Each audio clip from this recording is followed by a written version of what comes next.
တကယ်ပဲမရှော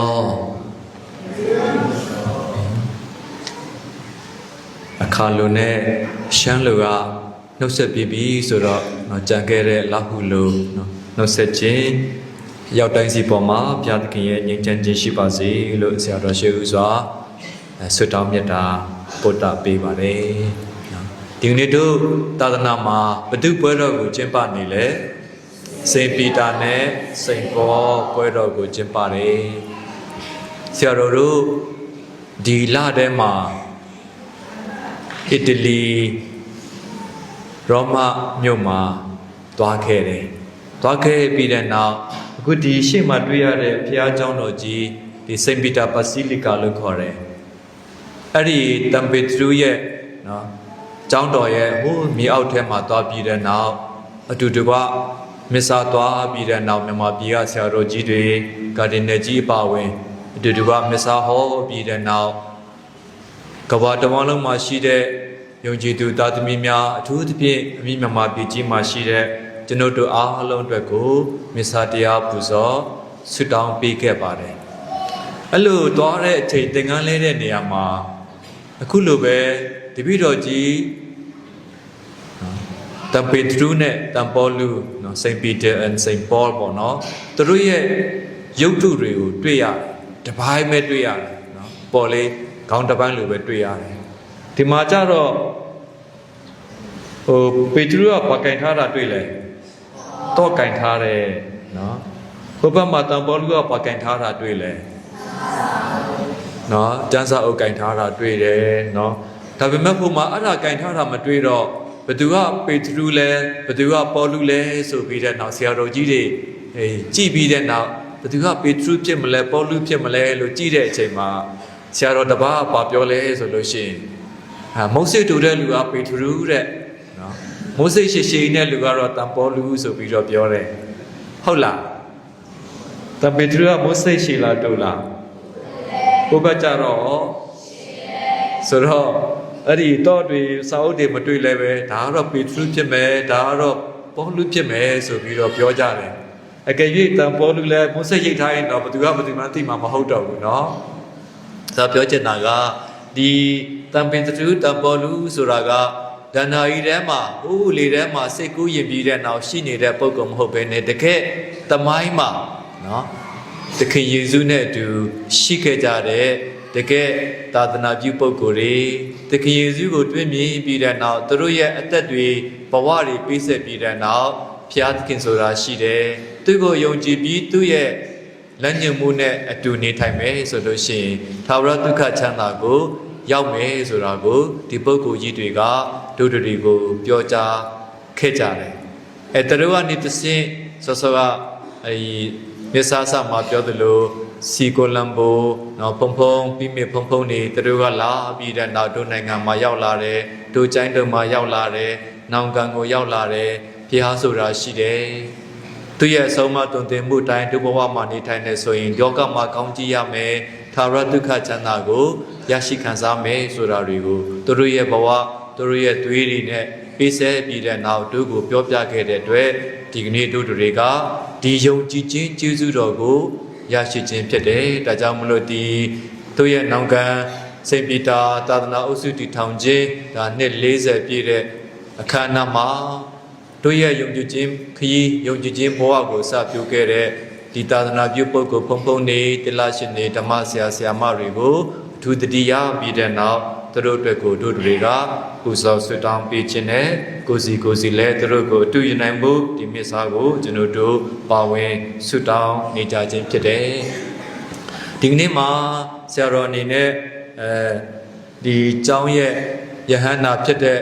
တမ်ပေထရူစိန့်ပီတာသူ့ရဲ့ဘဝအကြောင်းလေးကိုအနည်းငယ်ပြောလိုတယ်နံပါတ်1ကတော့သူဟာတန်ဃာတော်တယောက်ဖြစ်ပါတယ်အန်ဒရူးလို့ခေါ်တဲ့သူ့ရဲ့ညီကိုတယောက်လည်းပဲရှိတယ်ဒီနေ့မှာသခင်ယေရှုကဒီညီကို2ယောက်5ဖက်တဲ့နေရာကိုရောက်လာပြီးလူကိုဖမ်းတဲ့တန်ဃာတော်ဖြစ်စေမယ်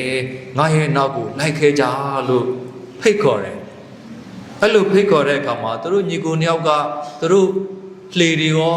ပိုက်ကွန်တွေရောသူတို့ရဲ့အဖေကိုပါထားခဲ့ပြီးတဲ့အခါမှာချက်ချင်း တခင်ရဲ့နောက်ကိုလိုက်တယ်ဆိုတာကိုတွေ့ကြရတယ်ဒီနေရာမှာချက်ချင်းဆိုတဲ့စကားအရေးကြီးတယ်တခါတလေတို့ခေါင်းထဲမှာအတွေးလေးတွေပေါ်လာတယ်ငါဟိုဟာလေးလှုပ်လိုက်ရင်ကောင်းမယ်ဒီဟာလေးလှုပ်လိုက်ရင်ကောင်းမယ်ဆိုပြီးကောင်းတာလေးတွေလှုပ်ချင်တဲ့ဆန္ဒလေးတွေရှိတယ်စာပို့ကျင့်ရင်ကောင်းမှာပဲဒီချိန်လေးမှာငါလေတဲ့သွားရင်ကောင်းမှာပဲစသဖြင့်ပေါ့နော်အမျိုးမျိုးကျွန်တော်တို့အတွေးလေးတွေပေါ်လာတဲ့အခါမှာချက်ချင်းမလုပ်ဘူးဆိုလို့ရှိရင်စာလဲကြက်ပြစ်ချင်မှကြက်တော့မှာအလုတ်လဲဆင်းပြစ်ချင်မှဆင်းတော့မှာဒါကောင်းတာနဲ့ပတ်သက်ပြီးတခါတလေကိုယ့်ရဲ့အတွေးထဲမှာငါရှင်တန်တဲ့ဘဝကဒီအရာကမကောင်းပါလားဒီအရာကြောင့်မလို့ငါစိတ်ထဲမှာအားငယ်နေရပါလားစသဖြင့်ပေါ့နော်ဒီလိုမျိုးအနေထားဖြစ်တယ်ဆိုရင်ဒီအရာကိုငါဘဝကနေဖယ်ရှားမယ်ဆိုပြီးတဲ့နောက်စိတ်ထဲမှာပေါ်လာရင်ချက်ချင်းအဲ့ဒီအရာကိုဘဝကနေဖယ်ထုတ်ဖို့ကြိုးစားပါအဲ့ဒါဆိုလို့ရှိရင်ကျွန်တော်တို့အောင်မြင်မယ်အဲ့လိုမှမဟုတ်ဘဲနဲ့ချက်ချင်းမလုပ်ပဲအချိန်ဆွဲထားမယ်ဆိုရင်ကောင်းတာကိုလည်းပဲလှုပ်ချင်တဲ့စိတ်ကပျောက်သွားနိုင်တယ်မကောင်းတာကိုရှောင်ကျင်တဲ့စိတ်ကလည်းပျောက်သွားနိုင်တယ်ဒါကြောင့်ကိုယ့်ဘဝမှာဖခင်ရဲ့အလင်းကျေးဇူးတော်ရတဲ့အချိန်မှာချက်ချင်းကောင်းတာကိုလှုပ်ကြဖို့နဲ့မကောင်းသောအရာကိုကျွန်တော်တို့ရှောင်ရှားနိုင်ကြဖို့ကြိုးစားရအောင်လို့ပေထရုကိုအတူယူပြီးတဲ့နောက်ပထမအချက်အနေနဲ့အားပေးလိုတယ်ဒုတိယအချက်ကပေထရုရဲ့ရှင်သန်တဲ့ဘဝမှာသူကသခင်ဖျားပေါ်မှာသစ္စာဖောက်မိတဲ့အချိန်လည်းပဲရှိတယ်ဆိုတာကျွန်တော်တို့အားလုံးသိတယ်သခင်ယေရှုကသူ့ရဲ့တပည့်တော်ကြီးတွေကိုပြောတယ်ငါကြမ်းတက်ဆရာတွေနဲ့အကြီးအကဲတွေရဲ့ဖန်ဆီးခြင်းကိုငါခံရတော့မယ်သူတို့ရဲ့မေးမြန်းခြင်းသူတို့ရဲ့နှိမ့်ဆက်ခြင်းတွေကိုငါခံရတော့မယ်ဒါပေမဲ့3ရက်မြောက်သောနေ့မှာတော့ငါရှင်ပြန်ထမြောက်ခြင်းရှိမယ်လို့သူကြုံတွေ့လာတော့မဲ့ကြီးမားတဲ့ပြင်းထန်တဲ့ဒီစုံစမ်းမှုနှောက်ယှက်မှုကိုပြောပြတဲ့အချိန်မှာပေထရုကလက်မခံနိုင်ခဲ့ဘူးကိုရောကိုဒီလိုမျိုးအပြစ်ဆိုးတွေဘယ်တော့မှမရောက်ရဘူးလာပြီးတဲ့နောက်ဖမ်းတဲ့လူတွေရန်ရှာတဲ့လူတွေကိုကျွန်တော်ကာကွယ်ပေးမယ်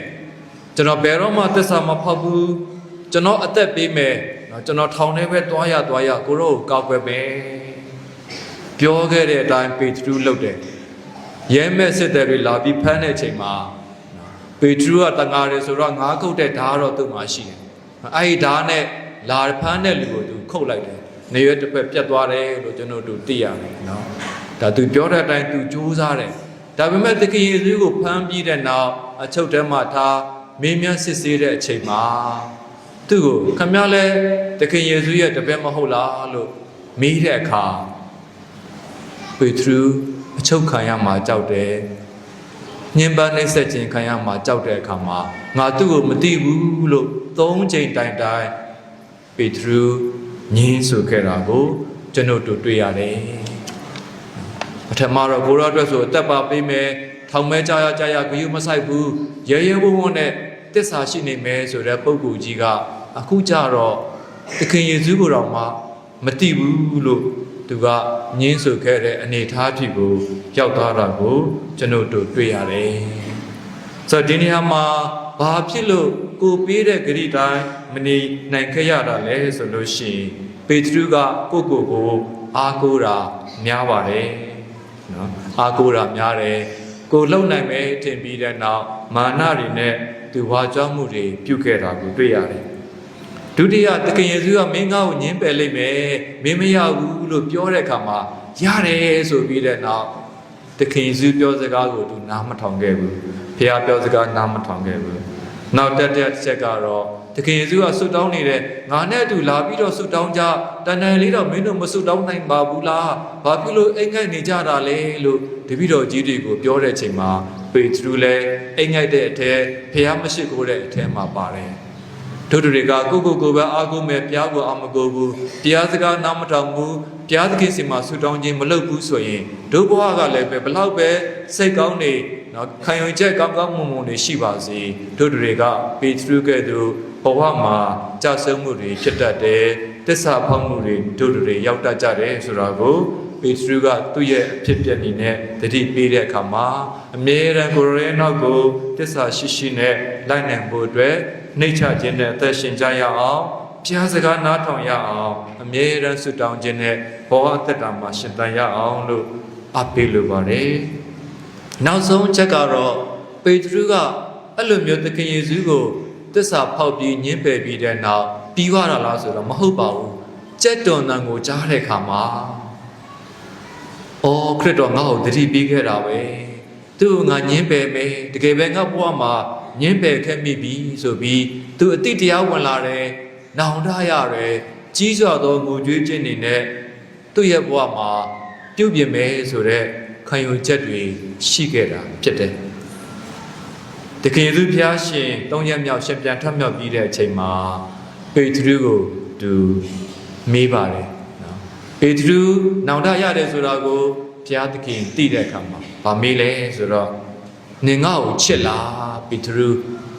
ချစ်ပါတယ်အဲ့ဒါဆိုရင်ငါရဲ့တိုးတွေကိုကျွေး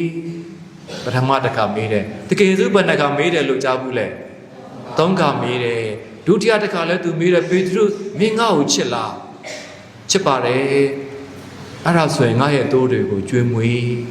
တခါတတိယကြိမ်မေးပါတယ်ပေတရုမင်းငါ့ကိုချစ်လားလို့မေးတဲ့အခါမှာကိုရောကိုချစ်တယ်ဆိုတာကိုရောသိပါတယ်ဘာဖြစ်လို့တပည့်တော်ကိုခဏခဏမေးတာလဲကိုရောကိုကျွန်ုပ်ချစ်ပါတယ်လို့သခင်ယေရှုပေတရုက၃ကြိမ်တိုင်ပြန်ပြောခဲ့တယ်အာမခံခဲ့တယ်တနည်းအားဖြင့်သူ့ဘဝမှာသခင်ခရစ်တော်ကို၃ကြိမ်တိုင်ညင်းခဲ့တဲ့အားနည်းချက်ကို